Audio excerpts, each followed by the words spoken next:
So women back in the day, when we go back before patriarchy, women were seen in a totally different light. And this is critical if we want to understand these paintings and the whole notion. Why is it in caves? Why couldn't they have done it somewhere else, on a rock somewhere? Why does it have to be in a cave? What is the significance of caves?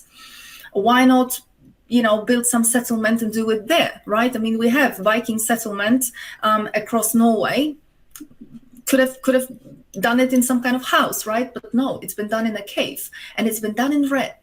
It's been done in color red. They could have just been, using some tools to just try to draw something or write something without the color.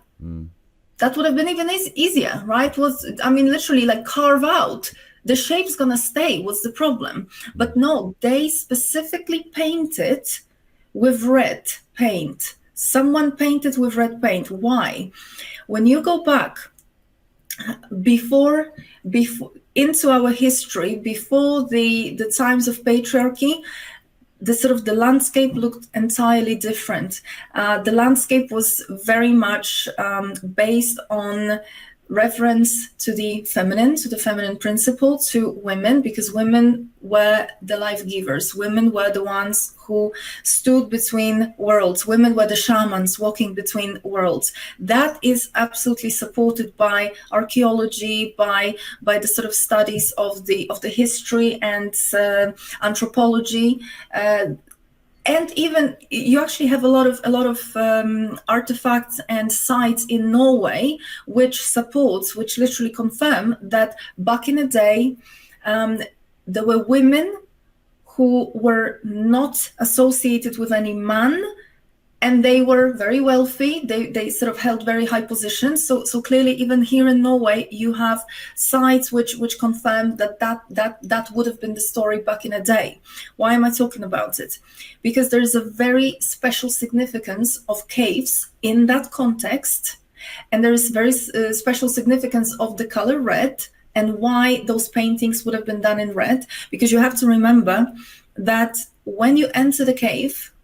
And of course, nowadays, when we enter caves, we might have some flashlights, we might have some sort of, light that you can mount to your head, and it's all quite okay, right? You can navigate. But back in the day, that wasn't the case. They would enter the cave with fire, or they would enter the cave actually without.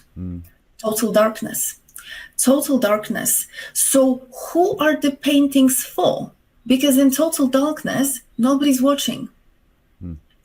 So nobody can see. So back to your question, are these paintings a message to someone in the future?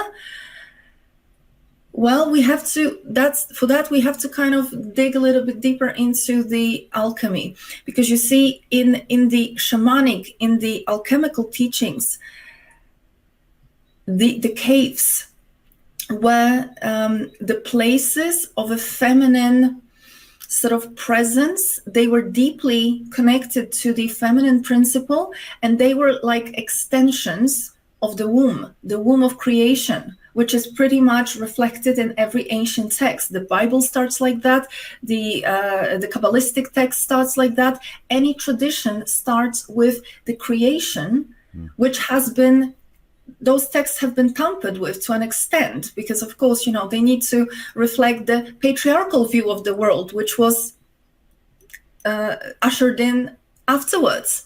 So the official narrative has tampered with these original meanings of these texts, but you can still trace it back to that original account, and that looks a little bit different. All of the myths of creation around the earth, all of the sacred texts, whether that's the Bible, whether that's the Torah, whether that's any other tradition, they always talk about creation, and the creation of the world, creation of this reality, and it is always linked back to the feminine principle. It is always talking about water. It is always talking about the womb.